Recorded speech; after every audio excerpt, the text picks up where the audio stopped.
Good afternoon, ladies and gentlemen, or morning, or evening, or night, wherever you may be. This is JT with Legacy Art Games, and we're back with a new game, actually. It's not RimWorld today. And, Mr. Wizard, let's have you go back into retirement. There we are. Let's see. We are in the login screen for a new game that is coming out called Book of Travels. And I've been working on this one as an early access person for a long time. And I've so wanted to show you guys this one because I think it's a great game for those of you who are looking for accessibility, for a calm game, a relaxed game, but in the RPG vein, which is, of course, pretty much the focus of our channel here. Is we try and look at games that are great for chronically ill and disabled gamers, and for other people too. So, getting right to it, I'm going to give you the quick summary because for a lot of people, the game just came out. They're kind of early access people now flooding in. So it's unreliable to stay connected to a server at the moment. But this is very much a computer role-playing game in the old-fashioned sense. You are given suggestions of things to do when you talk to NPCs or quests or whatever, but you can completely ignore them, go wherever you want in the world, do whatever you want, whenever you want. Your character can do all sorts of things as their focus. They can be an explorer, adventurer, a fighter, a socializer, a trader, just so many things. I love the freedom that this game offers you. And that's what it's all about, really. It's called Book of Travels because it's about your journey through the world of the Braided Shore. And let's just look very briefly at the creation process to give you an idea of just how much freedom they give you here. The first thing you're going to choose is your form. And your form is basically sort of your archetype, you know. You could think of it as like a class. And for example, the Gleaner here is the first one here. So it'll show you here their talents. They are primarily social and spiritual. And that relates to abilities that they can get starting off, and things that they are good at in terms of skills, abilities, things like that. But in time, as you explore the world, you'll be able to unlock more forms, and you will be able to learn new abilities, as in like new skills, new spells, stuff like that. Just because you start with a certain thing does not mean you have to stay as that one thing. So, as you can see, we have all kinds here. The good words, they're good with mechanical stuff and physical, the dimmed, the spiritual and mechanical. Spiritual generally relates to, you know, magical stuff, mystical stuff, things like that. Mechanical to obviously the machines. Social, there is in fact socialization with NPCs in the game, and of course you have physicality, which is your physical characters here who are really your fighters, and your strong people. So we'll just, for example, go with this person. We'll go with the Weatherer, and at this point you will pick an age, gender, is a male. And you pick an upbringing, and this will have some effect in the game. I'm not going to spoil too much for you, but what upbringing you choose will have some effect. You can do like small town, big urban, craftsperson. You had a mystical upbringing. You don't know, you can't remember. Or maybe you were into crime, or you were in the Navy. a mountaineer, you've got tons and tons of choices here. We'll just say that we were highborn, we were a noble. Let's say that. And if you want, just because this is all about the role-playing, this is all about the journey, this is not World of Warcraft, is what I'm trying to say. This is all about the journey. You can, if you want, write even a background story here. It gives you space to do that. It says, like, for example, I was a nobleman before I set on my journey to master the sword. So that's my background. And here you have traits, and traits will have effects. They're not presently implemented. This is early access, so there are things which are not yet implemented, and this is one of them. But you can pick traits which are positive and traits which are negative. For example, we could be tough but stoic as our positives, and maybe we're self-sacrificing as a negative. And if you want to add additional personality, you can type that in just like you did with your background. And here is the interesting part. With each different form and their wind, each form has a wind. It's basically a different set of abilities. You get to choose one talent, and these do have mechanical effects. For example, Mind of the Tactician. When you have this one, it's a passive ability. It says your ward is increased when in a group. So when you're grouped with another player, your defensive ability is increased and by +2. So basically, it makes you harder to kill when you are grouped with another player. Or you could pick Read Strengths, which shows you the ward and force of others. So in other words, you can see their defensive and offensive abilities and determine whether or not you could maybe take them in a fight. And last but not least here, we have Tricks of the Messenger. You can walk slightly faster when traveling on roads, which you might think is not really a big deal, but it actually is, because when you're walking rather than running, your character is more likely to notice things that are hidden. So it's a tough choice, but since I like grouping up with people, I would go with Mind of the Tactician. So after that, you have to choose a point to put into your talents. And this was again determined by which form you picked. So we could be either more social or we could be more physical. And since I put in that we were, more of a swordsman type, we'll put our point into physicality. This can be increased later, various means, equipment being one of them.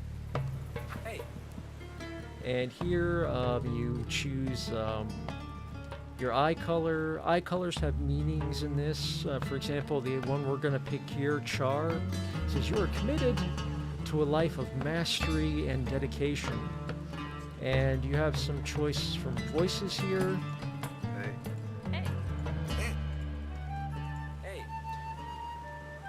And if you want to enter additional information about your appearance, you can also do so here, just like background and personality. And this is another interesting part, equipment. You are never going to start with anything super fantastic. It just won't happen. But you can roll to see what you get, and you'll get both items in your belongings as well as equipment. And like I said, none of this is going to be super great. It's starting gear. You could be rags to riches type.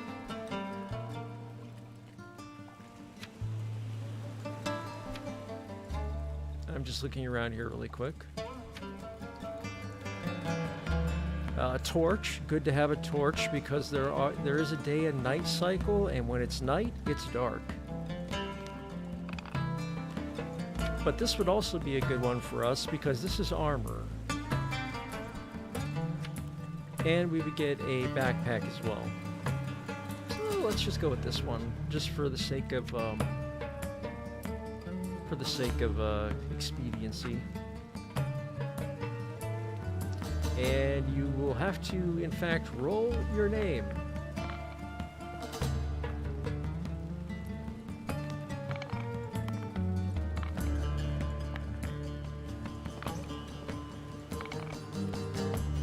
Let's be Erum Esnu. I like that.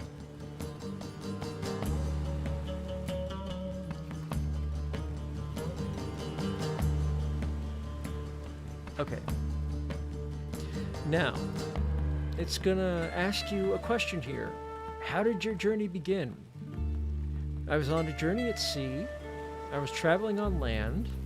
I was captured, or I can't remember. So let's say I was traveling on land. Which way were you headed, west or east? And this will determine where you're starting out at, what area. And if you want to play with a friend, like right off the bat, you want to make sure that you guys choose the same options at this point. But that doesn't mean that you guys can't meet up later as well. But we'll just say that we were headed west.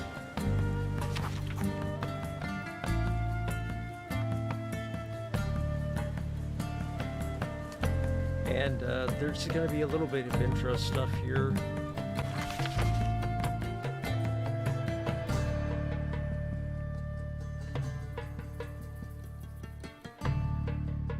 And by the way, when it says a TMORPG, that means tiny multiplayer online game. A tiny the multiplayer... caravan rattles past Narration, sorry. mountain, swamp, and sea. This journey has taken you through many lands. Already, you've seen more of this world than your homebound elders, whose hearth and dreams were all they knew.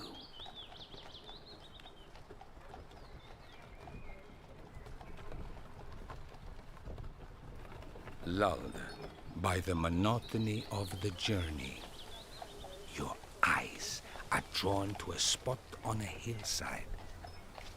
A brambly side road, not much different from 100 others, has taken hold of your heart.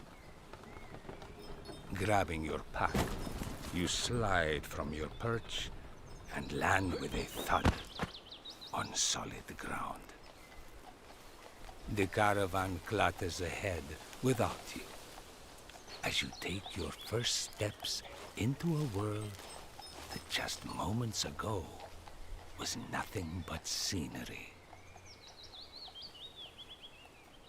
That is the end of the narration, so I will... Sleeping in a field, you're woken by the call of unfamiliar voices. I forgot this. From a bed of grass, you wake to see the faces of new friends. A flock of curious and very sociable sheep. Okay. Now, as I was saying, they call this a TMORPG. That's because it's a tiny MMORPG. There will be, I think the limit is 7 people on each server. And this is to make your encounters with other players special and unexpected and memorable. When you bump into another player, you guys can go on a journey together. And you will communicate, excuse me one second here, I need to actually,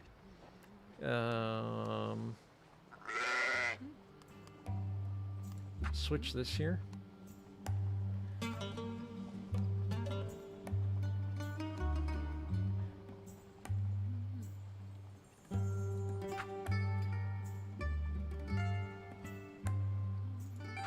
Oh, okay, guess I'm good. Never mind. Anywho, as I was saying, the idea is most of the time you will be alone, but by chance, you can run into other players, and you can choose to party up. And the cool thing about partying up in this game is you pool your abilities. Like, say I'm good at physical stuff and social stuff, and you're good at spiritual stuff and mechanics. Well, we pool our abilities together, and we achieve more, as a pair than we do alone. In some cases, you have to group up with other people in order to overcome certain challenges. Is there fighting in the game? Yes. It's in fact very not super common, but it is there, especially if you go into more adventurous places. You will have the opportunity to duel with NPCs, and that is not really something which will impact you negatively in the long term. You're not going to die of a duel. You'll be tired and you rest and you get back up and you go on your way. But if you should die in actual combat 3 times, you permanently die. For the moment, permanently. And I should say, when I say permanently, it means you become a ghost. And the developers have indicated that along the design path here, there is going to be ghost content, which I would imagine could include coming back to life. Don't know. I have not yet had a character die, but I have not really gone off the road that much. And you could, say, talk to this NPC here.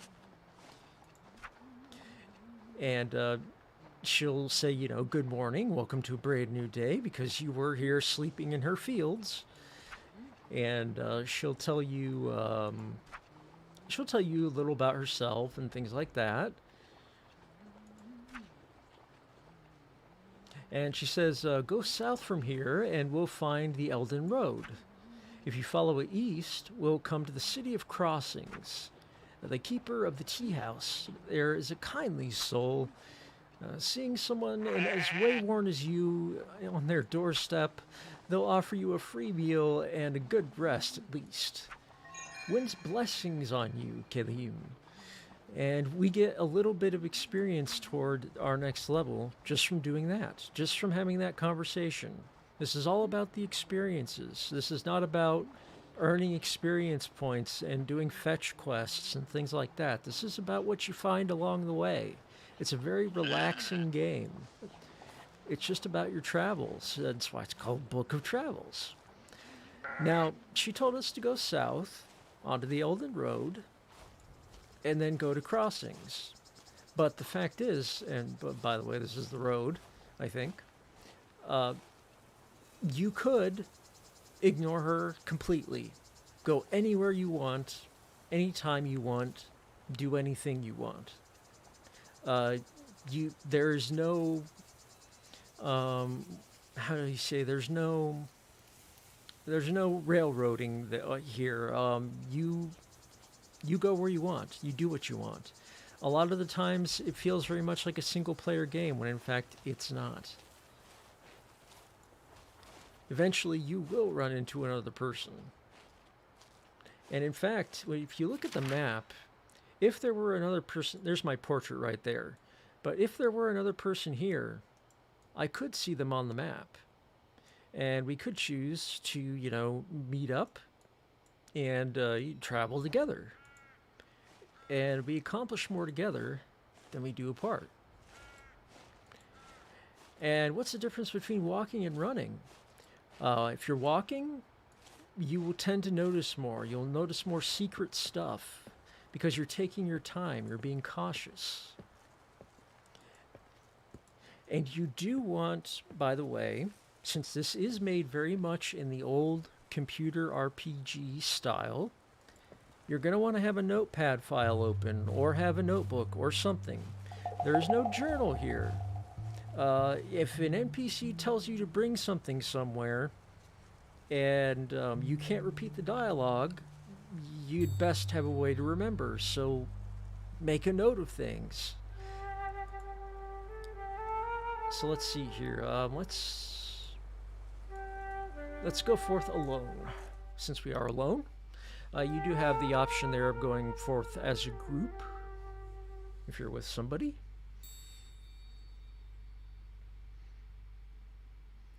We're just going to follow the directions we've been given for now and go to the City of Crossings. Following the directions your first time around is suggested. It's the easier way of getting into the game. Which reminds me, on the login screen for this game, it has all kinds of links, helpful links, including a link to join their Discord channel. And I would really suggest it, because the Discord channel has all sorts of ways of communicating with your fellow your fellow players, but you can do in-character communication on the Discord. Because when you're in the game, when you're actually in the game, there is no talking. There is emoting. See? I just waved at you.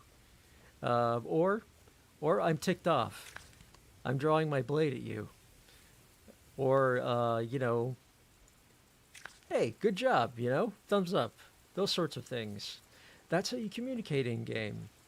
The point of that is they want this to be a game where no matter who you are, no matter where you may be from, there is a common language between all players.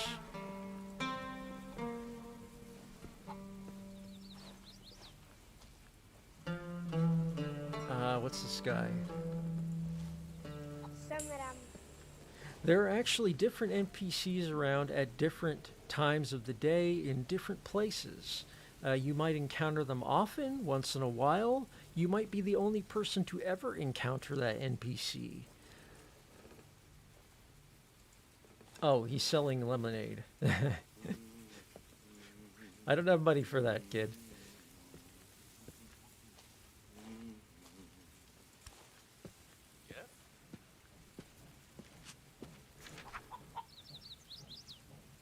And it says, "Dear me, you look like you've taken a beating.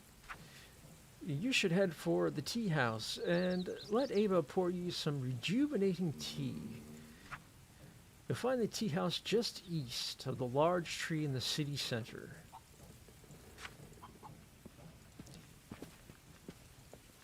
And since this is just an introductory type thing here, and I'm loading you guys down with information,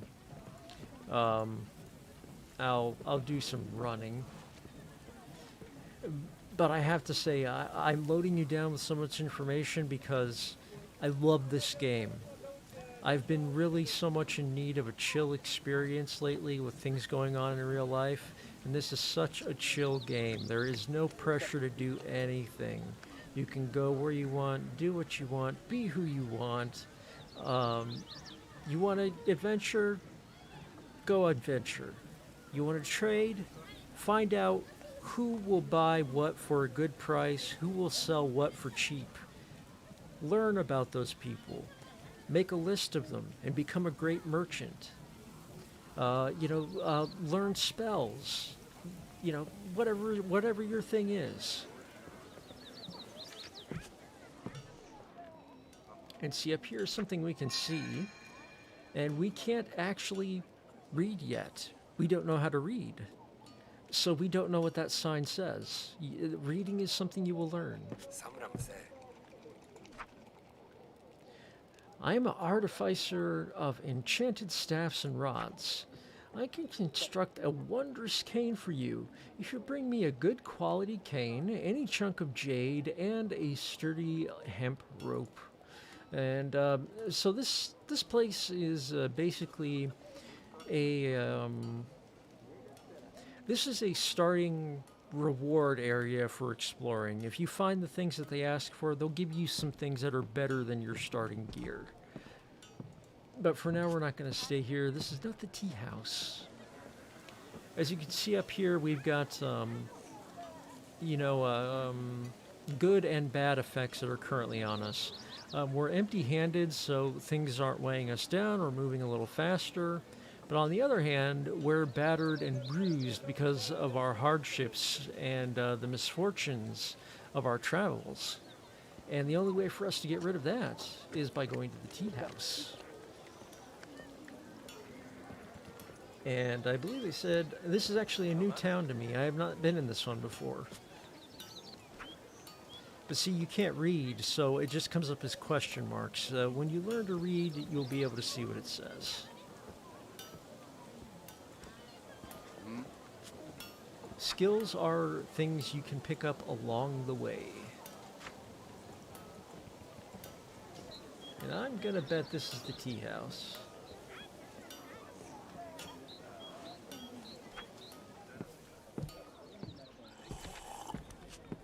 Treat yourself. Yep. Whatever you wish. Quinn's Mercy, Traveler, what happened to you? You look like you've been dragged through both hells to the underworld. Here, rest yourself. Let me serve you this. Some tea, and then a hot meal.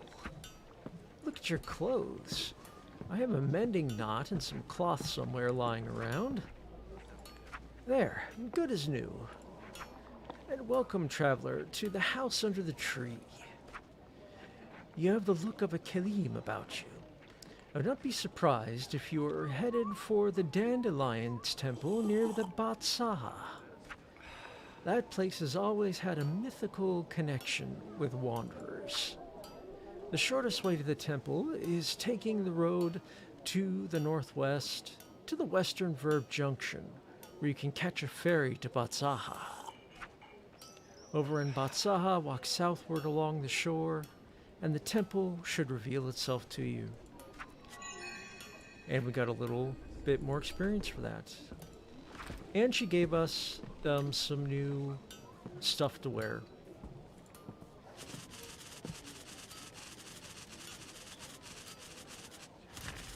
Let me see here, actually. She gave us a meal and shirts, but that's okay. We don't need the shirt because, well, this is armor, and we need armor because we're a fightery type. But it's good that we got it anyway because it's worth 130. My eyes are not working for me today. It's worth 130. And that's going to make sense in a minute as soon as I find a merchant. You look around for a merchant here. Actually, she might be a merchant. Where was she? Greetings.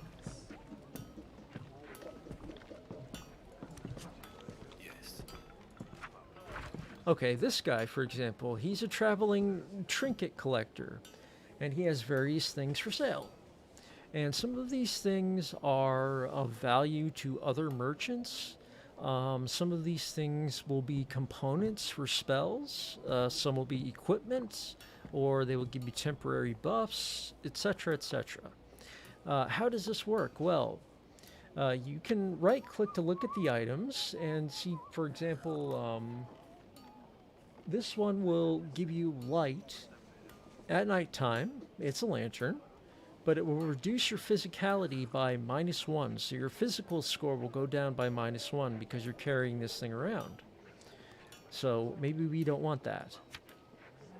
But this belt, or rather this knot, will increase your spirituality by +1, which would be a bonus to us because we have low spirituality. But let's look around a little more here. What has he got? What else? This backpack has 6 pockets, which is not bad at all. I'm just looking here. I'm wanting to make a good trade.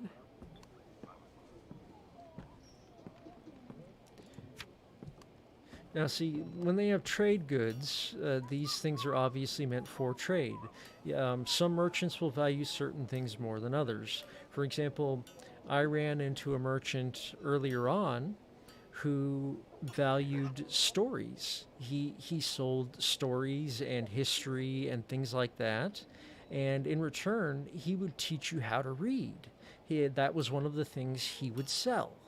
So if you would offer him a scroll with a piece of history in it or a story, he would put that at high value to him. It's what he's interested in. So you might get a better deal on learning to read because you have offered him a story or a piece of history, something he wants.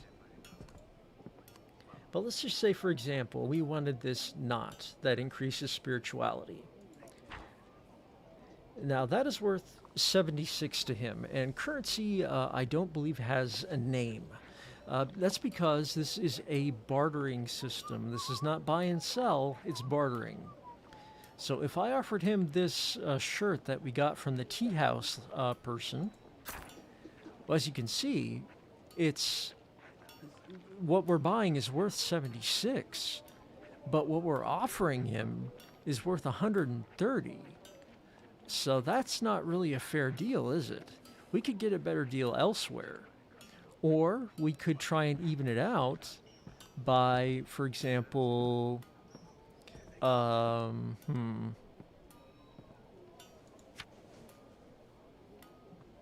okay, that's worth a lot.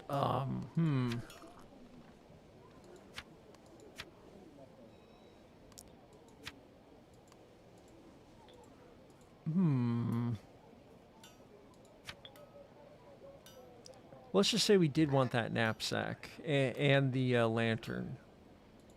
We could add that, and you see we're still ahead of him in value. So these are the kinds of things you have to learn. You know, what do these people value more than other things? Every NPC is different, and you don't have to take the trade. You're not committed once you go into a trade. You can just hit escape and cancel the trade, just like so. But I am actually, tempted to buy that. No. I want to buy that knot that gives you spirituality, but we're a swordsman, so we need to find a sword. And see, right there is something on the ground I would have missed if I were running rather than walking. Let's see, what is this? Knotted silver threaded cord writing. Okay. They do write on cords. Knots and cords and things like that.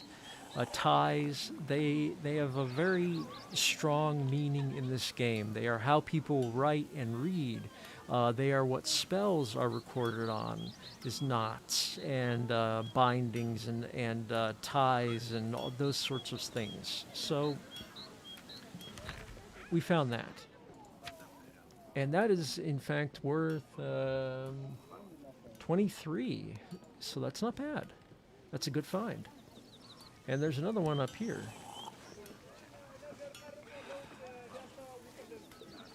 As time goes on, your eyes will kind of learn, well, this is something I can interact with. This is a cracked and chipped jade urn. It's not worth much, but we'll take it anyway because right now we're poor. We're very poor. And let's see here. Let's look at the map.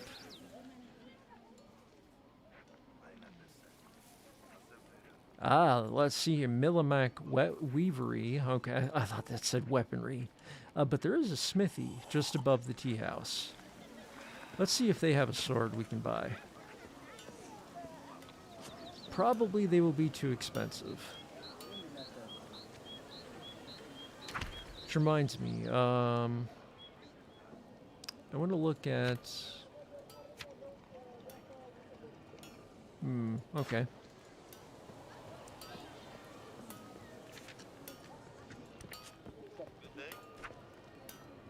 Oh there, newcomer. I serve farmers and wardens alike, and take only what folk can afford in trade. When the locals hear the name Senveska, they think only of honesty and hard-hammered ferrite. The Crafters Union tries to send me the materials I need, but I always looking to trade for good quality ferrite. So you see, he's telling you right there. Remember, Charsmith Sanveska likes ferrite. That is something you want to write down in your notepad or in your journal or however you choose to record these things. And you can eventually turn this into a very tidy profit as a merchant, as a traveling merchant. And he will now, he says, listen to me talk, why don't you take a look at my stock? But no, first I notice there's some loot behind you, sir. And see, there's a ferrite nail. What does he like? He likes ferrite. So we might just be in for a deal here. Yes. Let's see. What do you have, sir?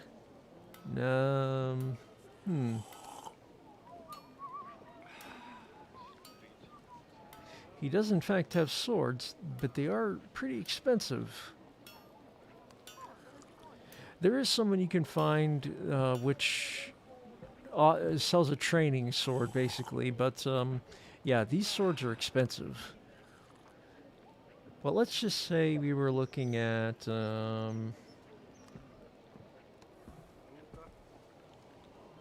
yeah, well, they're all pretty expensive.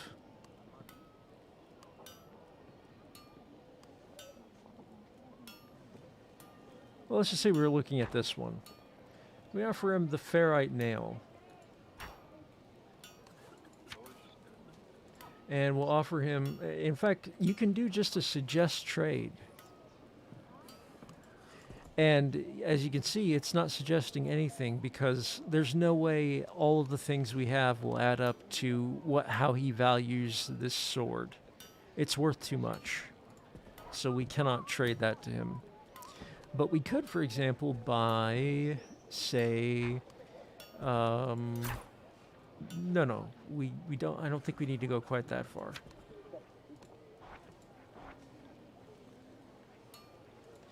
We could, for example, give him the ferrite nail and that shirt that we got earlier. And this shirt is only worth 130. It's only worth 130. And on its own, the nail is only worth 3. But because he loves ferrite, well, this has made our trade more valuable to him. He's more interested in selling us this for under its value. Because, or rather, we're giving him things that are not worth the armor. But he's willing to consider this a good trade because he likes ferrite. So that's how the bartering system works with NPCs. And you can also find items and gear and spells and all that out there in the wilds, on adventures, so on and so forth. If anyone has questions, by the way, please let me know. Love to hear from you guys. I hope you're all doing well, by the way. I'm sorry I'm not streaming regularly these past few weeks, really. Health issues, long story. A small Ketem trapped in a mystic suspension field. Ketems are magical little creatures, but they can grow up to be gigantic. This guy has caught one that is tiny. This is pretty impressive, huh, Wanderer? I've managed to capture one of these half-winged blighters without destroying it. It will make interesting study. Not only that, if I could get my hands on a few Ketem Croots. Oh, cruxes. My eyes today, guys, jeez. I was trying to go full screen earlier because I knew I was not going to be able to read this. Then I might be able to figure out how to control Ketems, not only capture them like this. The crux is what we mystics call the center that powers that Ketem. The heart that the half-winds infuse within the motive energies that make the constructs move about. So basically, what he's saying is he could learn not just to capture these creatures, but to control them if he had some of their hearts. So this mystic, I think, is giving us a hint. He would like us to go maybe find some destroyed Ketums or destroy some Ketums for him and bring him hearts. We did get some experience for having that conversation. And I will, let's see, character page. As you can see, this is where you track your level and your life petals, but we'll get to that. Your level matters for one thing and one thing only: knowledge points. When you want to learn a new skill or learn a new spell, whatever that may be, you need to expend knowledge points. It might just be 1, might be 2, who knows? But in any case, when you level up, you get a knowledge point. And you can get levels just by wandering around, exploring, looking at things, talking to people. Very important to talk to people in this game and actually read what they say. It leads you to interesting things. And anyway, oh, and see down there, I just got something from something going on nearby. I don't know what. I can't see right now. But anyway, life petals. So your life petals are basically how much life do you have left? How many times can you die before you're dead for good? And at the moment, we have 2 life petals. We could get a third, but right now we have 2. If we were to die twice in an actual fight, as in not a duel, but an actual fight with something aggressive, we would become a ghost. And that's, at this point in development, basically it for the character. They become a ghost. But as I said earlier, the developers have indicated that there will be ghost content, so death is not the end for a character. Don't delete that character just because they died. There will be more for them down the road in development. And I would imagine one of those is the ability to return to life. That's just a guess on my part, but I would imagine. So anyway, we can see different details of our character, in terms of our talents. As you see, we have +1 in sociality and mechanics, but we have +2 in physicality, since that's where we chose to invest our point in character creation. But this will handily tell you what each of these things does, what they mean, but they're pretty explanatory. If you're good with sociality, you're good at overcoming challenges related to socialization. Like, for example, some NPCs will not be convinced to fess up some information to you unless you have a certain sociality skill. Like maybe you need a +2 in order to get them to talk. But if you don't have that, there are ways to get it. For example, you could equip an item which gives you +1 sociality. Then I would have +2 and they would talk to me. Or you could party up with someone and pool your talents. And if they have a better sociality than I do, actually, in fact, we would get +2 because as a base, you always have at least +1 to something. So when you party up with someone, you pool your talents. So I'm good at physicality, say, and say you were good at spirituality. So put together, we would have +3 physicality, +3 spirituality, and +2 in sociality and mechanics. We've pooled our talents as travelers together so that we can overcome greater challenges than we could alone. That is a very interesting and important part of the game. And the wind you were born with does matter. Uh, for example, I was born with the southern wind. I receive a buff on skill checks related to the southern wind, with its stormy and energetic qualities. So there are certain checks out there related to the wind you were born in. And as well, your upbringing, which of course we chose highborn, we were a noble, and our eye color. Even our eye color relates in some way to quests, or to exploration, or to things we may do or find. It's all about exploring the world at your own pace, as you would like to do. What's down here? These are your combat stats, and they will not generally come into play unless you're dueling an NPC, or you choose, to go off the beaten path, explore, possibly run into bandits or an aggressive creature, or find your way into a dangerous cavern, stuff like that. Then you could end up in a real fight where you can die. But anyway, going about it, when you start a fight, and I will try and find someone who I can demonstrate this with. I got to find someone I can duel with, and they won't take offense or anything, because you can actually try and kill someone, and that's not what we're going for here. But force is how much damage you're doing with your attacks. And ward is your defense, your armor. This is how much damage you can take before you falter and lose the battle. And your speed determines how quick you are to act in the battle.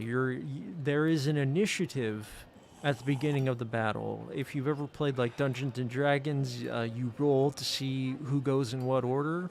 It's sort of like that. If you're fast, you will more than likely go before a creature or an NPC or whoever that is slower than you. And among other benefits there. And just as an opposite, burden can slow you down. And that's bad for you in various ways. We have a burden of 2 because of our armor, but we got a speed of 2 and a ward of 1. Now, what happens if you lose all of your ward? You lose the fight. And you could, if you were in an actual fight, you would die. That would be the death point, is if you lose all of your ward. So anyway, that's it for the, Oh yeah, you can go here if you want to, read the details you made about yourself. This is purely for role-playing, things like that. Purely for role-playing. Some people do have magical abilities which allow them to see some of this information. Not all of it, but some of it. For example, I know there is an ability where you can see someone's force and their ward. Or you could see their traits or talents, things like that. Anywho, let's, what were they telling? Oh, right, they want us to go northwest, right, I remember.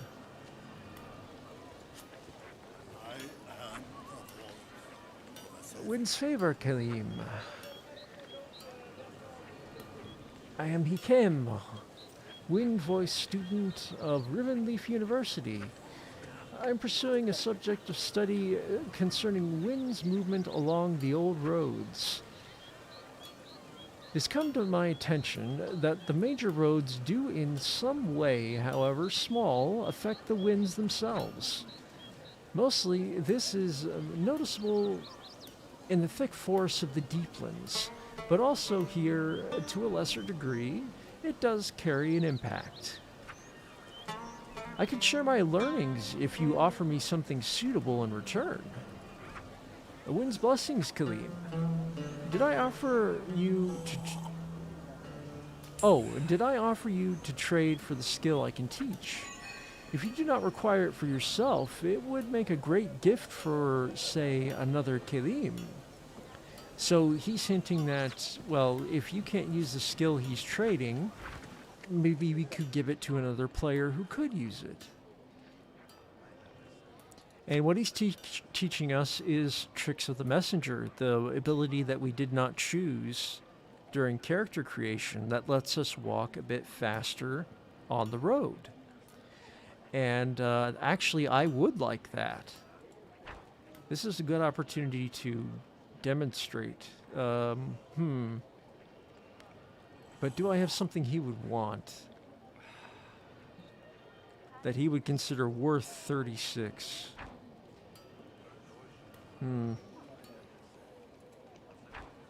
I kind of want to keep that ferrite nail because I know who likes it.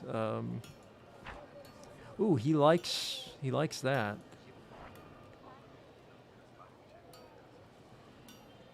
Well, he's only valuing it at its base value, which is 23, so I bet we could find a better deal elsewhere. But just for the sake of demonstration, we will give him enough to make the trade. So there, we have traded him those items for this skill card, which is instruction in the Tricks of the Messenger ability. We want to right-click on that and learn it. And then it's permanently added to our skill book. So we go here to our skill book, and we just click on that. And now we have that passive ability active. And when we walk on the roads, as you can see, we're walking a little bit faster. Things are a little laggy right now because everybody in the world who was a Kickstarter or early access is trying to log into the servers. But yeah, we're getting places, we're going places. I'm trying to find someone with whom we can have a duel, even though I don't have a weapon. And I really should have saved my cash for the guy with the practice sword, who I know we will find at some point.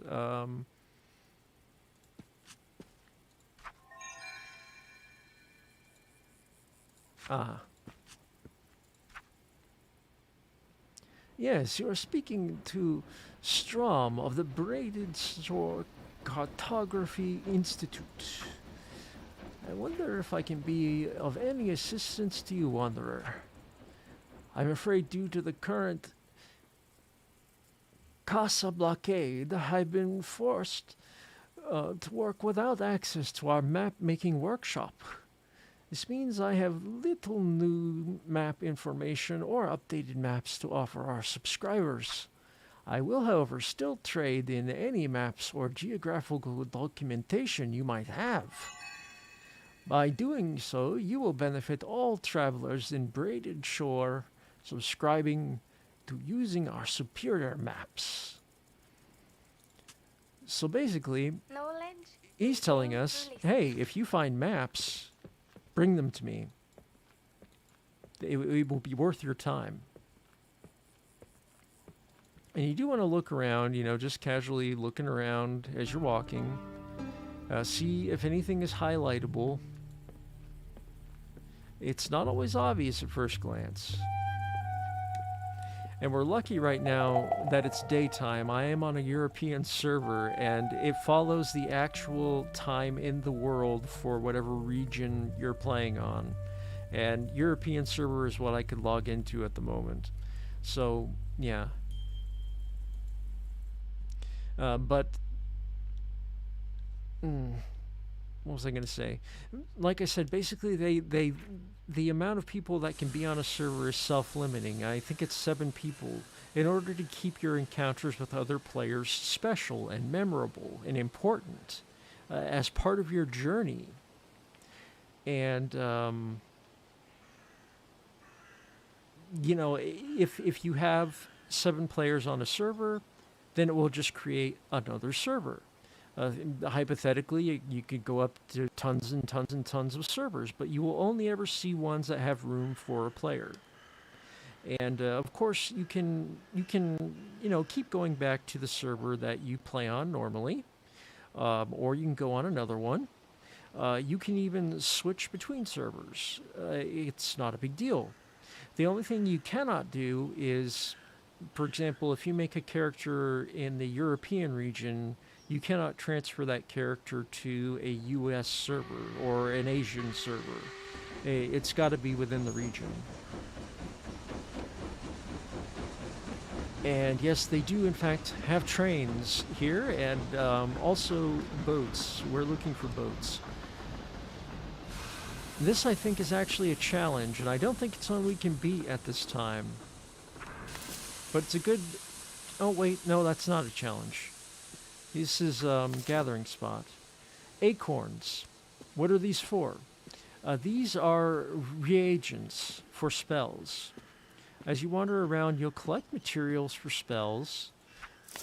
And, there are various kinds of things. And I'll show you... where was it? Where was that?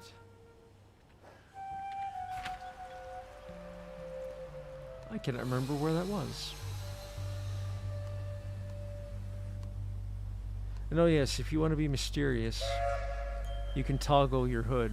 If you have a hood, yeah.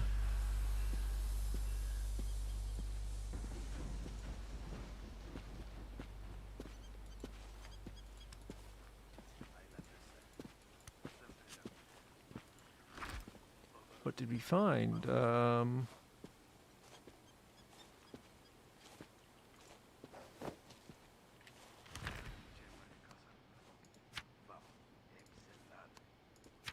Okay, on their own, those things are not worth much at all.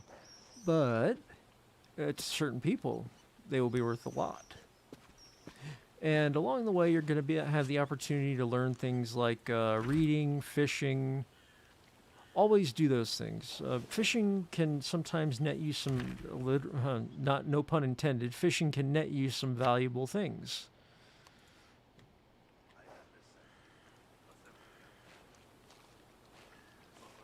But we're coming up here on the boats, I think, on the pier. And there's some roots powder. That is, again, a reagent for spells. Oh, yes, and this is a fireplace. If you know how to start a fire, you can light one, and it will warm you up if your character's cold, because of the weather, or maybe they were in the water. That will help them dry off. Things like that. There are such things as, weather effects, and they can have a detrimental impact.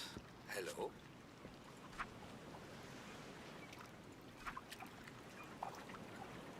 Okay. This is where the ferry will be for Batsaha.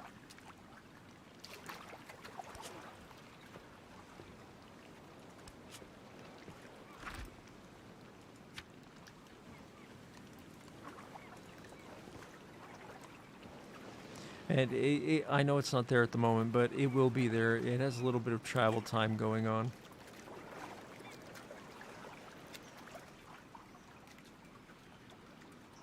How you guys doing today, by the way, while I'm thinking of it, while we're waiting here? Hope you're doing well.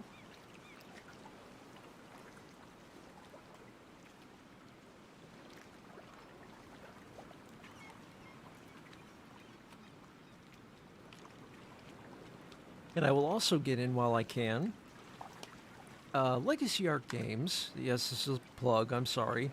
Legacy Art Games is a good cause effort on my part to showcase accessible, affordable, content-rich, and man is this game content-rich game for the dollar for chronically ill and disabled gamers.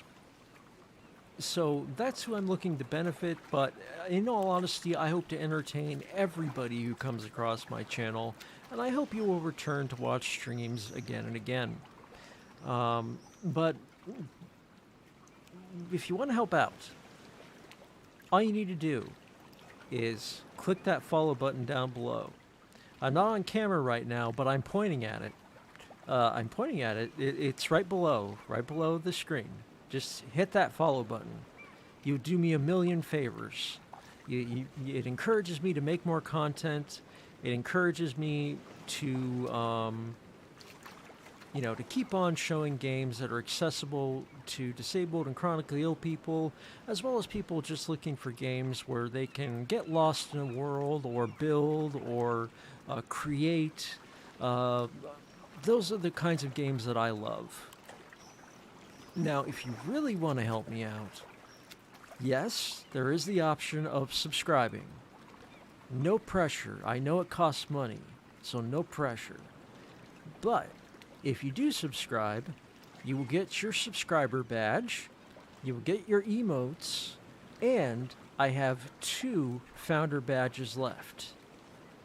So if you want to grab one of those 2 founder badges, well, this is the time to do it. And that's the plug.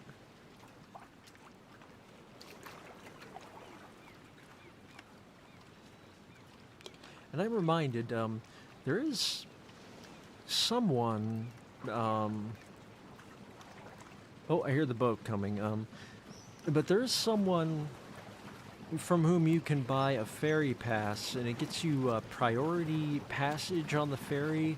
I don't know the difference because I bought the ticket before I ever got on a boat. Hopefully we can get on the boat without the ticket, or else we're in some trouble. There is at the moment a known bug where sometimes going on boats can cause travel issues. So we're on the boat. It'll wait a little while to depart, and then it will take us to Batsaha.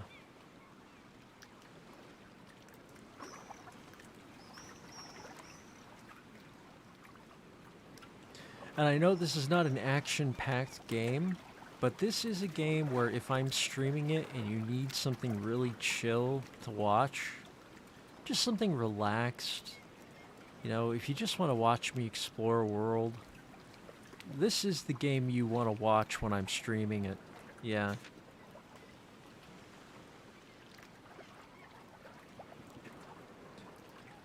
And our character is hungry. Let's eat some food. Okay, we're no longer hungry, but that was the last of our food because we traded it all away to get that skill. And by the way, they've been working on this game for years. I mean, I know someone who has been following and kickstarting the game since back in 2012, if you would believe that. They've hand-painted every part of this game. Everything is unique. So it really is just a beautiful game to even look at.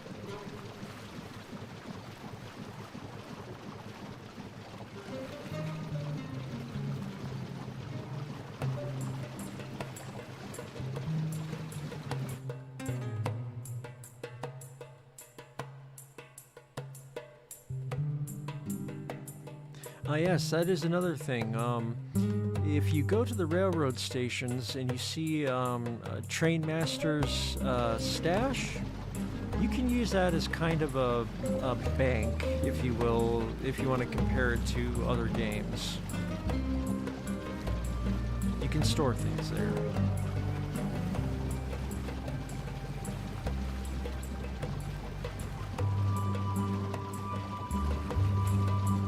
And they may have fixed the travel bug because that went rather flawlessly.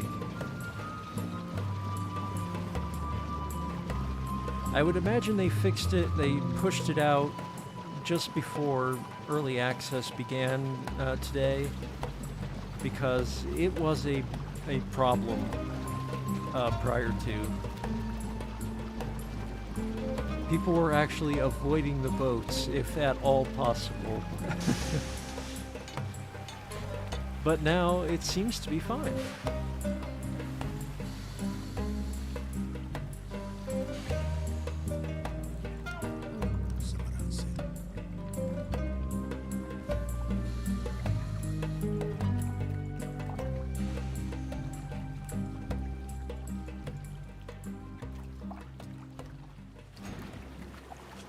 Nope, nope, nope. You don't want to be on the boat when it departs. Thank you. We're staying here.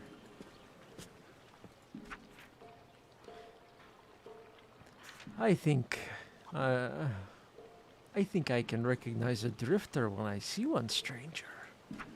Welcome to Batsaha, Kerim. If you are on a pilgrimage to the Dandelion Temple, your goal is near at hand. Simply follow the shore to the south, and you will soon see the temple island across the water. If you have a map, you should be able to locate it on that. And these people do have various quests for us, but I know this is a slow-paced game. It's not for everyone, so I'm just going to get us to our goal here. And I do think I'll be streaming this game more, probably pretty consistently, in fact. And, well, either you like it or you don't, but I still intend to continue streaming, you know, RimWorld, and I've resumed playing Subnautica. I had not played through that game in years, and I'm hooked on it again. It was the very first game I ever streamed, or rather, not even streamed. I recorded it as Let's Play videos over on YouTube, and they're of extremely poor quality. So now that I actually have a streaming setup here, like more professional, yeah, you're going to see Subnautica here on Twitch with Legacy Art Games. Just saying, you might want to follow if you like undersea adventures, which are both beautiful and dangerous. Yes, walking through the water is very slow.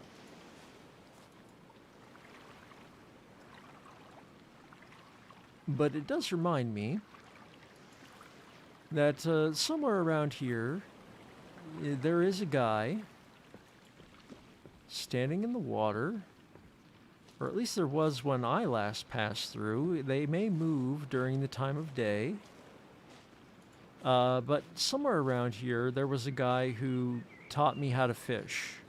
He sold me the fishing skill. And you can fish up various things which you can then go and trade. It's one way to make money if you're not, you know, dungeon delving and things like that.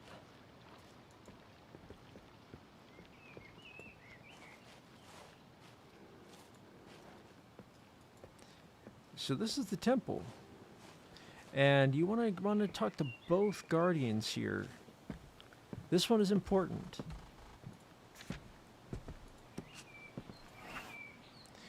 Welcome, Dandelion. I am Raman, one of the guardians of the temple. By the act of your entry, you have now tied your home knot to this sanctuary. You can always return here for safety by binding a simple knot spell. The only reagent needed is a common dandelion. However, I must warn you, Wanderer, this spell only works if you are close to a nomad's rest. Nomad's Rest's wind shelters can be found throughout Braided Shore. Find a Nomad's Rest and you can find your way back here. And we gained some experience from that. Now step further to the temple, traveler. And I believe we learned a spell from that. Yep. Kalim's Gate. And that will basically take us back to this temple if we are at a Nomad's Rest, which is like a wind shelter. It's a place where you take shelter in bad weather. You need to have a dandelion in order to cast it. Magic is a language, one that those of my kind speak fluently. You, however, must strive to learn the basic language and grammar of making, and combining that knowledge with physical rituals, the brewing of tea, and the tying of knot spells. A simple dandelion that grows on this isle is all that is needed to bind the Kalim's knot. But more advanced skills require more precise knowledge of reagents. There lives a deep lander on the main island who can tell you how to search for reagents in the wild. Give her this flower, and she will know that we sent you. Look for her in the western parts. Her song can often be heard there. Farewell, Kalim.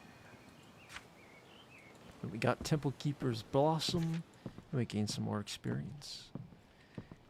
We are, in fact, almost to level 2, which is good because we're going to need it.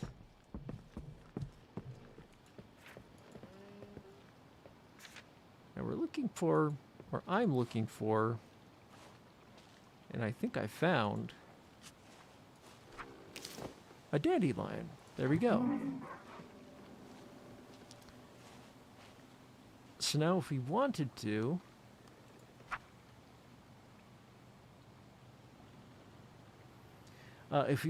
we could cast Kalim's Gate and return to this temple if we were at a Nomad's Rest. We're not at the moment. But it's good to keep dandelions on you, even if you're not really a magic user much, just for this purpose. Anyone can learn this spell.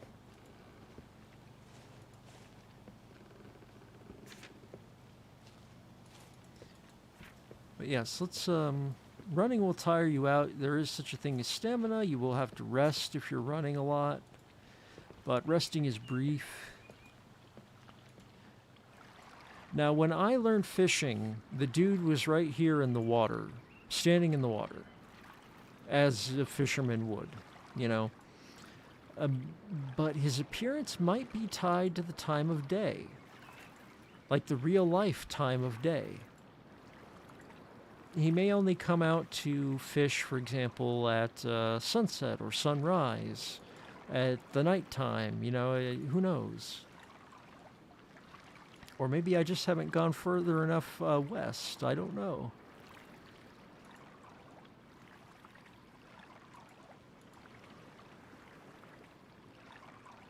But yeah, he was in the water when I met him. Let's get up to shore here. Oh, you know what? I think I can actually demonstrate combat up here. If this is who I think it is. And I actually don't think it is. Maybe?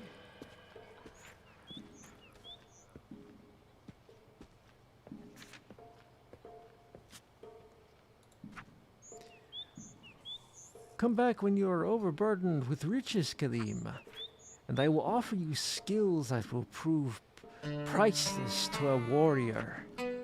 I hereby invite you, however, to teach you for free a lesson of defeat. He's offering us a duel. Simply draw your sword and let my instruction begin. We have no chance at this fight because we don't have a sword. We don't have a weapon. But as you can see, he's also offering to trade with us. He will give us this practice sword for a low price of 46, and that's not bad. The weapon is almost worthless, but it's affordable. You know, it's fast, and it's affordable. It's better than nothing. But what's important here are these skills: weapon proficiency and armor proficiency. These skills allow you to fully utilize the stats of a weapon or the stats of armor in combat. So if you're a close combat type, you want to get these skills. These are important. Right now, we cannot afford them. It would be nice if we could, and you can ask the game to suggest a trade, and it will suggest, well, if you offer him these items, he might accept, but we don't have anything worth that. But for the practice sword, maybe. Yeah, we don't want to trade that much. It's not worth that much. And we need that dandelion. What was it that he was so interested in there? I bet you it was the shirt. Yeah, and we can do better things with the shirt than that. Right now, that shirt is our money. So yeah, we're not going to buy that. We'll want to come back. Oh, wait, though. I'm going a little too fast here. We will want to come back and get these on this particular character because the character is good at physical stuff. They are a swords person. But we can duel even though we're going to lose. We can duel. All you have to do is go into your battle stance since he has invited you to duel.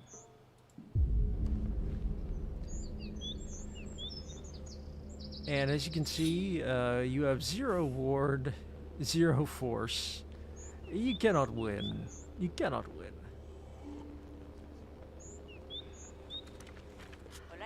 Oh, actually, we might need to talk to them again.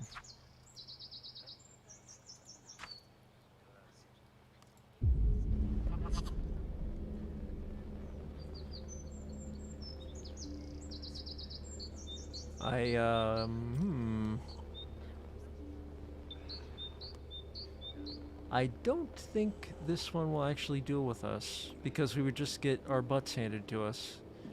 We won the initiative there, but, oh, yeah. We can't because we don't have the practice weapon. That's why it's not... Yeah. For the sake of completeness, I will give up the shirt just to show you all combat, which I will lose. I would really like to, get... I would like to get the proficiency, but... Oh, that hurt because I know that that was not a good deal for us. But now we have a practice sword. And we can attempt. We're gonna fail, but we can attempt to duel. I think.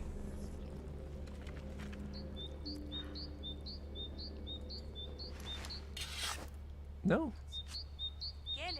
I thought this was the one that duels with us.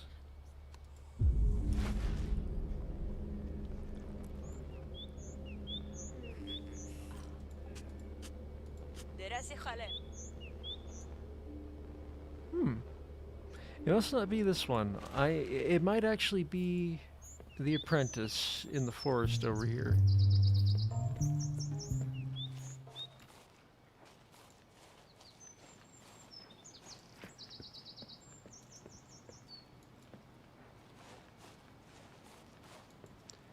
Fortunately, Batsaha, I do know my way around. Everyone goes to Batsaha at one point.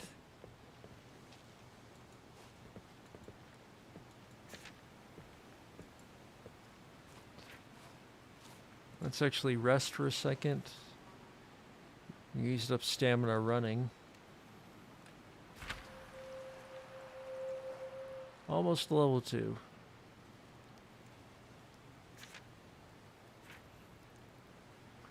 Okay.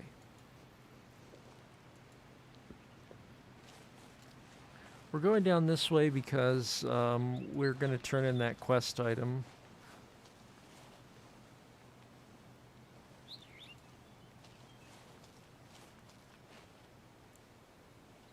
And that's not the person.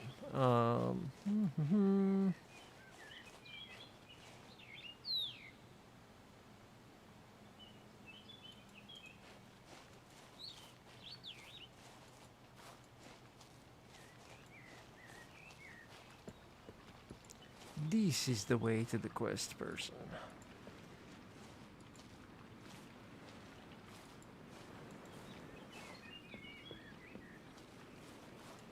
Can't remember if she's on this side of the shore or the other side. I think this side.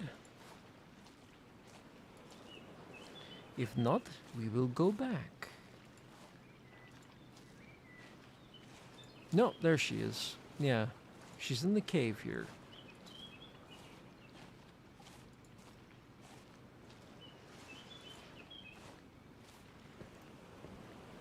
Where are you?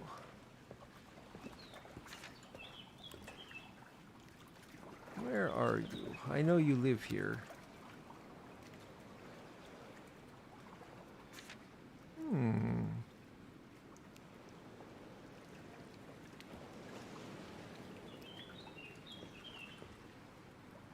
Where does she go during the day, I wonder?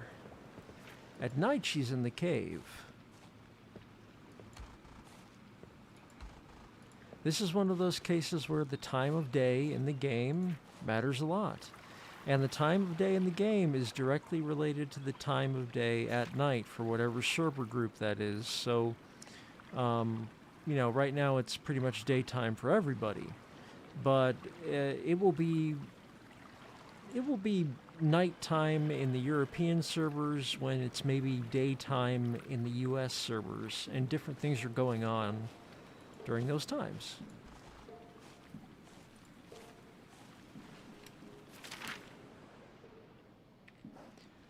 Okay, I think we're gonna have to go searching for her because, the only time I've ever met her has been in that cave, which must be where she goes at night. That must be her house.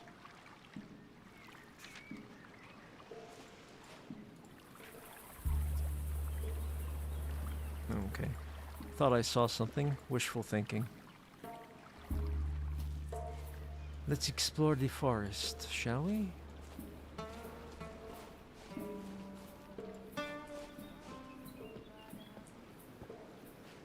Yeah, 'cause she is not there.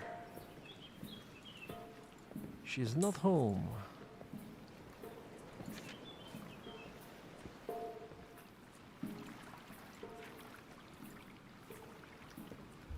But we were given the hint that we would know where she was because we would hear her singing.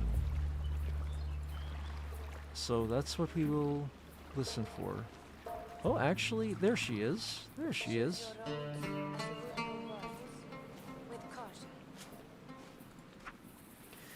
I see you have been given a Temple Keeper's Blossom, Wanderer.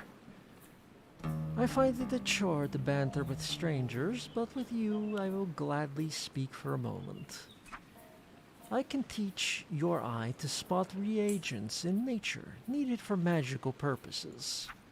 Magic brews and spell knots are many of the same use many of the same reagents.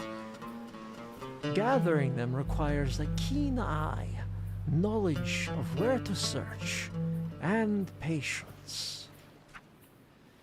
Jade algae grows in streams and lakes, for instance, while dandelion can be found on sun-soaked meadows. Knots are not only used for binding spells, knots are also the traditional written form of the Velen language. Learning it can be costly, but I know a teacher that might help you for free. However, he's very strict. He has a house in the upper city. Look for a scholar wearing a yellow coat. And remember to greet him in the old fashion, by sitting down, or else he will probably ignore you. These are the kinds of things you want to take down in notes, like I said earlier, because there is no quest log. There's nothing that's going to tell you, by the way, when you find the guy in the yellow coat in the upper city, sit down before you talk to him. Nothing's going to tell you that. So you've got to take it upon yourself to have a notepad open or an actual journal or just a really good memory. They want it to be a part of the absorbing experience, really.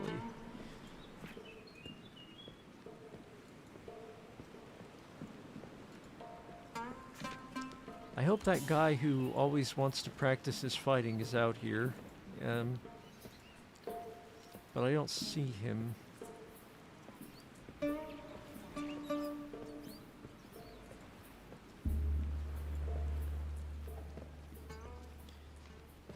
Often there is a lockbox here, but not right now. Someone else might have gotten to it. I think so. But yeah, sometimes there's a lockbox here, which if you have enough mechanical skill, and I doubt that we would, you can open it up and it will have some nice trade goodies in it. Generally of worthwhile value. So let's see,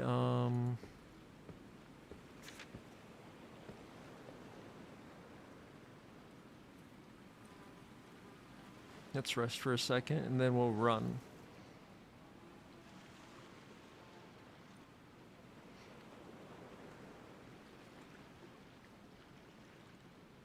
And it is nice when you're looking for a chill experience to just rest for a second and enjoy the scenery. Because they spent years making this stuff. This was all hand painted. For years and years and years. So it's very, very cool to finally be able to show this to you guys. I've been looking for a very chill, accessible game for disabled and chronically ill gamers, and this is the one. But unfortunately, even though I had early access before most people, there was an embargo on streaming, so I could not tell you anything about the game. Yeah, that was a pain. And it's often a pain when I get my hands on a game I want to show you guys, but I'm not allowed to tell you. There's a mystic.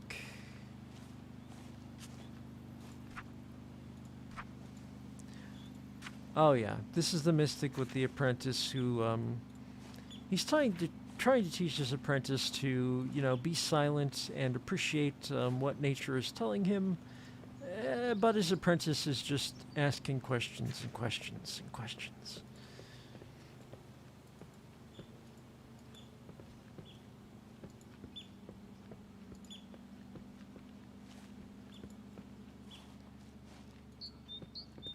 That's too bad. I thought we were going to find the apprentice who wants to spar all the time. And I thought this person would spar.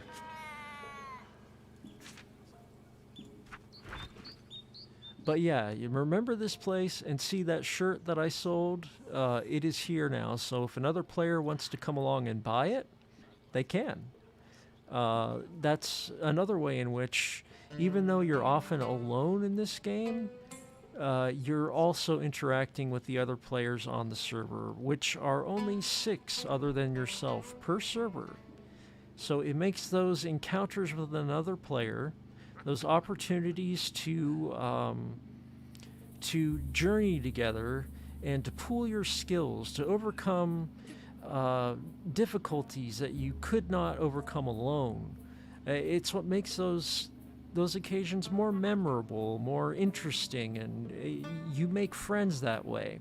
You can even go on the Discord and say, there's an in-game chat, and you can say, hey, I am such and such on this server, and I met you, and it was nice meeting you. Things like that. Because, of course, here in the game, we communicate by, emotes. Like, if I wanted to wave goodbye, I'd wave goodbye. If I wanted to say, hey, good job, then thumbs up. Things like that. There is no chat. There is emotes.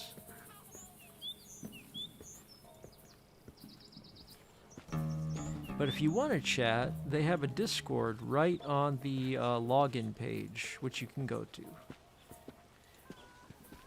And meet all the people you would like. But we're looking for the scholar in the yellow robes, and I know he's up here, I believe right here. And see, right now we cannot read. Oh, we reached level 2. Good. Good timing. In fact, I think it's planned timing. This is kind of our introductory quest line to the game. You do not have to do it, but you should, because you'll learn a lot along the way. You will get a spell, that portal spell that will take you back to the temple. You will get, you will learn to read, which is very important. You can't read anything until you do this quest right here. And remember, the Deeplander told us to talk to this guy and to get him to teach us to read. You want to sit down. It's a show of respect. We have to remember that about the quest.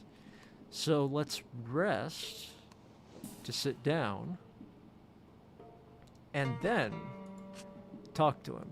Come. Whatever have we here? A stray Kelim flying into my house. And a well-mannered one at that. How nice. You must be here to learn to read Velen writing, am I right? That requires discipline, time, and love, don't you know? Are you quite ready? Sitting comfortably? It'll be quite a lot to absorb in one sitting. So, let us begin. And I'll skip through this because it's a lot of words that I can't even pronounce. Oops. We got kicked. I think we have first day early access itis here. I think we got kicked. It figures, just as we're about to learn to read. Come on, come on. Let's try switching servers.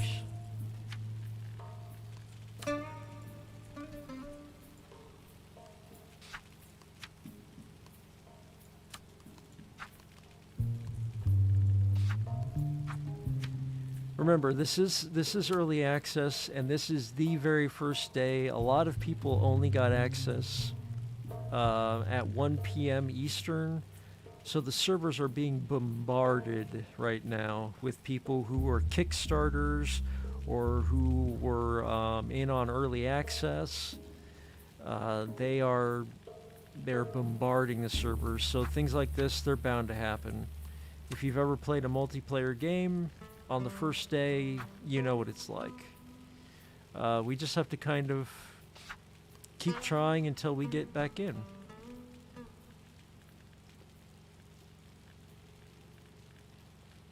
Or it might be the end of the stream, we'll find out. But while we're here, I'll just point out this link down here under community. You join our Discord server, click that, it will give you a direct link to their Discord server, which offers all kinds of information, guides, announcements, opportunities to talk with your fellow players. Since you can't actually talk in the game, you have to use emotes. There's even a spoilers channel where if you can't figure out how to do something or how to finish a quest, you can go there and talk to people. Or if you're having trouble completing a task on your own, you can say, hey, can anyone come over here and group with me? I need some help to do this quest. Then you can ask for their help. People are loading into the server so quickly. I can't keep up.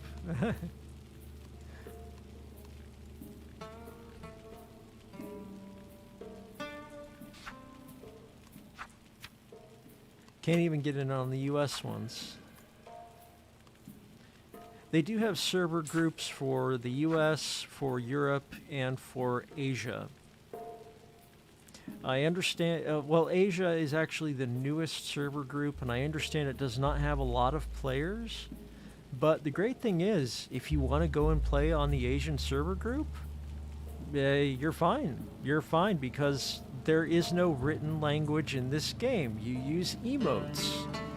If you're from the U.S., if you're from Florida, and you're playing with someone in Japan, you both understand what thumbs up means. It means okay, or good job, or that's correct. You know, you're getting the idea from the pictures. That's another one of those things I really like about the game.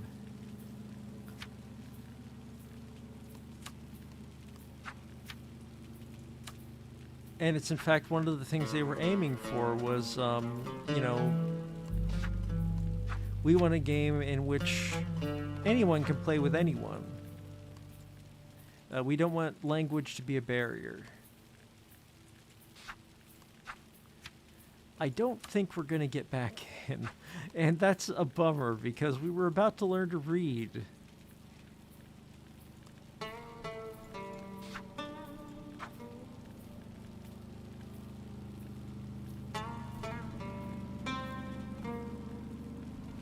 Come on, let me back in.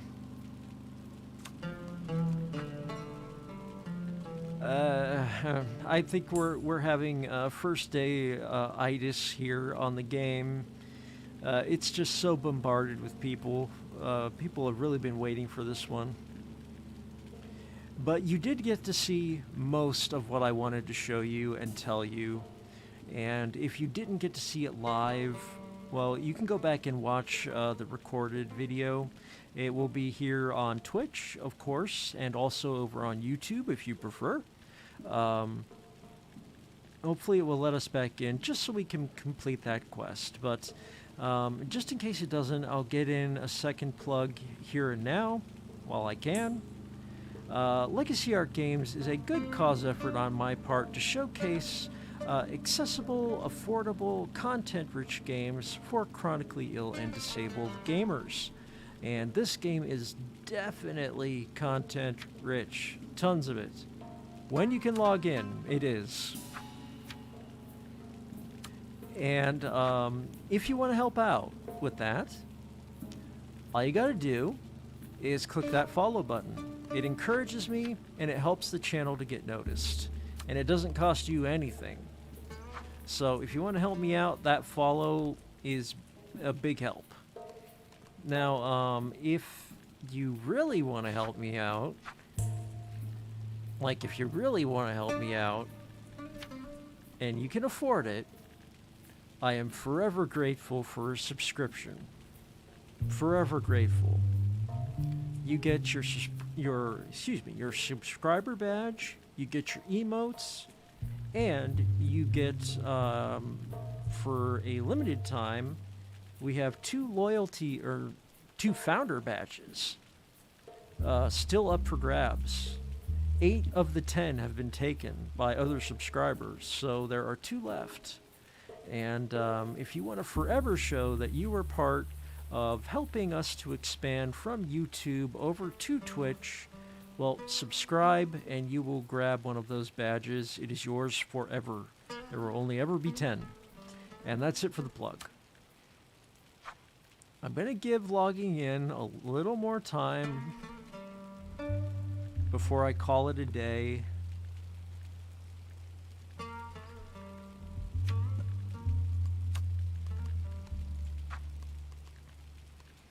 Hopefully we can find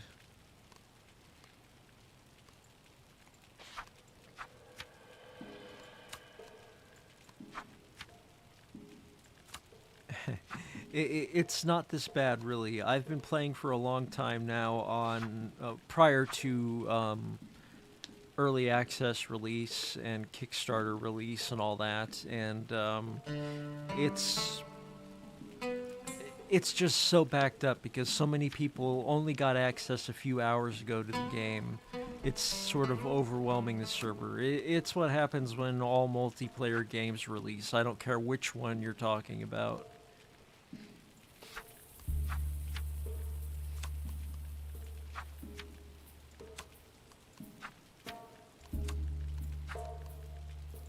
Let's see if we can go to the, or rather, even to Europe. Well, actually, we were on Europe, of course. Yeah, they have run out of servers on Europe. It has to generate more.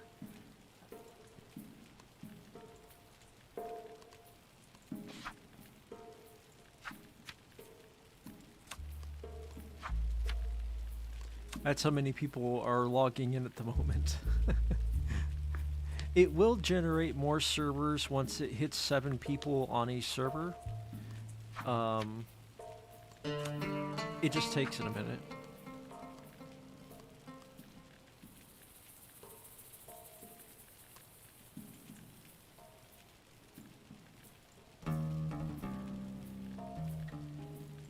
Oh, that's Asian. Nope. Okay, I think we unfortunately had some very, very unfortunate timing there, just as we were going to finish that quest. But I will tell you, because you didn't see it, in order to complete that quest, you sit down next to that scholar in the yellow robes. Up until then, he won't talk to you. You won't even be able to interact with him. And once you're sitting down, you talk to him, you have your conversation with him, and he will give you a skill card that will let you read. And you right-click it, you use it, then you go to your skills and activate it, and you'll be able to read all those signs that have previously only shown you question marks. You will have learned how to read for free. And that's good, because there are other people who will try and sell you the ability to read.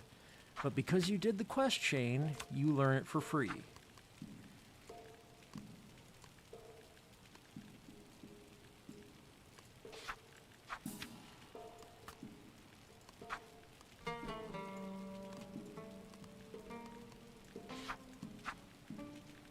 Last try.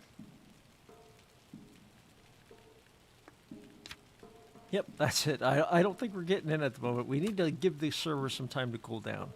So I'm going to take a break here, and then when I'm back, I think we're going to play some Subnautica. I'm a little bit into the game already, but not that far. So there's still plenty for us to explore together. It was the first game I ever did a Let's Play for. Back, I don't know, 2-3 years now, over on YouTube. And the quality was just horrible. I mean, people enjoyed it, but the quality was terrible. Now we've got a much better setup here with Legacy Art Games, so I can do a nice, very enjoyable stream here on Twitch, and we'll have a good time with that as well. But yeah, we are going to be back with more of Book of Travels. I just like to chill to this game. And if you guys enjoy watching it too, well, great. So, this has been JT with Legacy Art Games. And I appreciate those of you who stuck around despite all of the, the first day of release troubles. And, okay, I gave it an extra try, just in case.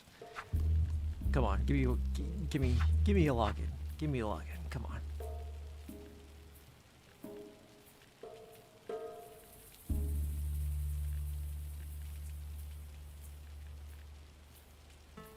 Come on, let us log in. It's not gonna. I want to complete that quest. I wanted to show you guys. Anyway, since we followed that path pretty precisely, the tutorial path, we got level 2 just as we arrived at the guy who would teach us to read, which is good, because when you level up, you get a knowledge point. In order to learn to read, you don't just need the skill card, you also need a knowledge point. to learn what's on the skill card. So that's why I say, even though you don't have to do what they tell you to do, you can completely ignore this tutorial quest and go wherever you want in the world. Do anything you want. You can go trade, you can go explore, you can adventure, you can do all sorts of things. But for your first time around, I suggest doing that quest, which leads you to the temple and eventually to the guy who teaches you to read. Because you get that teleportation spell, you get that debuff removed from when you're sort of beat up from traveling. You eventually, as I said, get get instruction on how to find spell reagents if you're into spells, and you will, at long last, learn to read. And that's kind of the end of the tutorial quest and the beginning of you go and do what you want.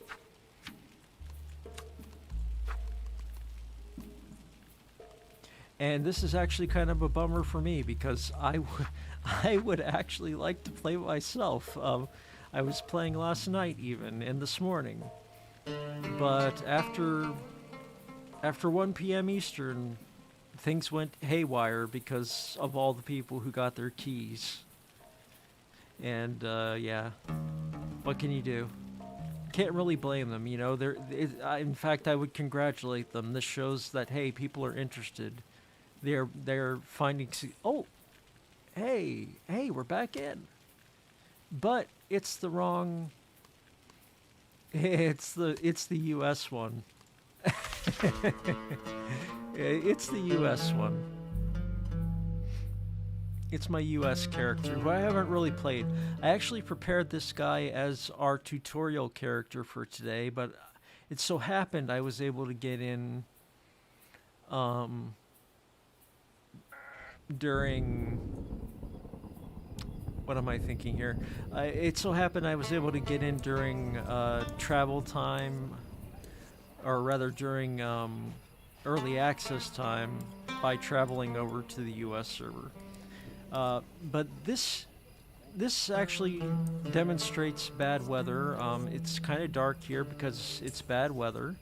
But this character has a lamp. They have a light source, which is valuable because there are some very dark places. And there's a merchant here. Mysterious figure. We didn't encounter him on the other playthrough if you were watching. But if you trade with him, he's interested in anything historical. Like if you have a scroll or a knot that tells a story or details history of the world, he barters for that at a higher value. He is interested in that. So he will give you more than it's worth. And in return, when he has it in stock, oh, he does have it in stock. In return, you can buy the ability to read from him. But it's not really worth it if you're going to do that beginner's quest. You're going to end up taking the same path to Batsaha, and if you follow the same path, you will eventually learn to read for free. So don't fall for this guy's, offer to, teach you to read. You can get it for free. And besides, we would have to give all of our food to him in order to get that. But you know what? We will do this. This is just a test character. So we will make this deal. And we will... This is what would have happened if we had completed the quest on the other character. We use the skill card. And now we go to skills. And we activate Villain Tongue. And now, passively, we can read written language. Let's see if we can find a sign around somewhere. Gonna be a little more difficult now that... Oh, hey. Who are you? Traveling merchant.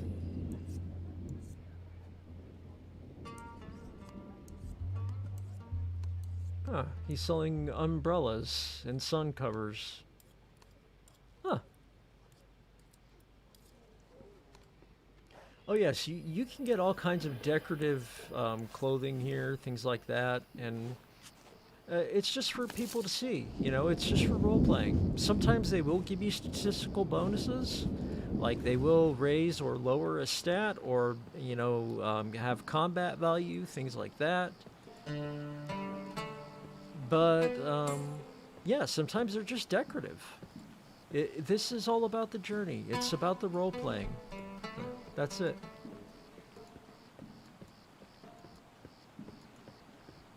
I want to find a sign here, just so I can show you the difference now.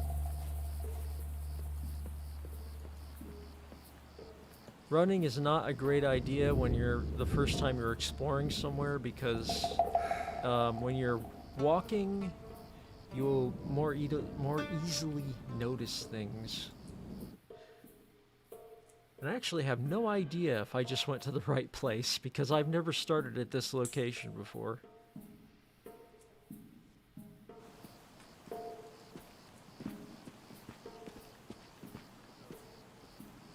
Oh, is this?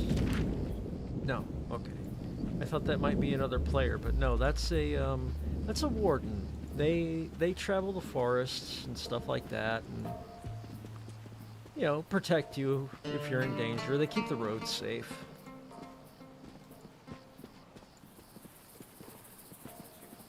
Is there a sign here, perhaps? No?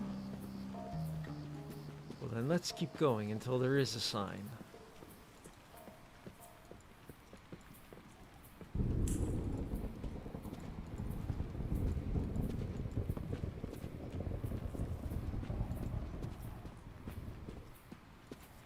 And remember, also when you're walking, you will notice things that you do not notice when you're running, because when you're walking, you're taking your time, you're more observant.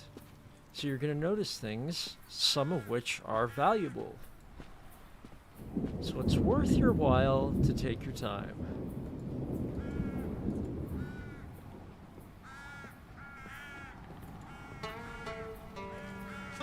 Oh, oh, hey, see there? The Old Casa Road. Now, prior to having had the reading skill, we would have just seen question marks, because we didn't know how to read. So that's how that other quest would have concluded. We learned how to read. And now all of these mysterious signs that we had no idea what they say, now we can read them. Extremely important. Very important to learn.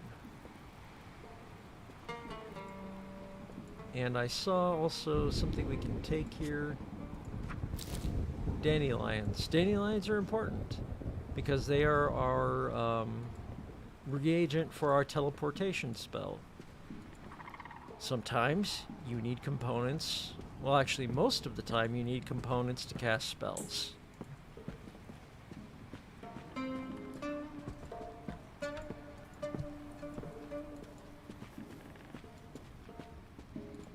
So it's kind of a tough road to be a pure spellcaster, but you can do it, and it is rewarding.